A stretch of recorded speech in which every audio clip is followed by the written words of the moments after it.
భగవంతునికి శిరస్సు వంచి నమస్కరించండి. గురు కటాక్షం కావాలనుకుంటున్నారా? నాగవల్లి పుష్పాన్ని పూజించండి. గురు కటాక్షం లభిస్తుంది. కాంచనం చెట్టును పూజించండి. శని శమనమవుతుంది.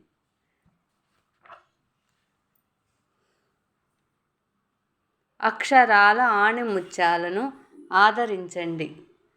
లైక్ చేయండి, సబ్స్క్రైబ్ చేయండి. ఈరోజు ఆణిముత్యం ఆదివారం సూర్యనారాయణ్ణి పూజించండి. ఆతిథ్య హృదయం వినండి, చదవండి. భక్తి ప్రధానం. ప్రత్యక్ష దైవం సూర్యనారాయణుడు. ఎన్నో దోషాలతో బాధపడేవారు ప్రతిరోజు సూర్య నమస్కారం చేసుకోండి. మీ జీవితానికి ఓ దారి, ఒక మార్గం సూర్యభగవానుడు చూపిస్తాడు.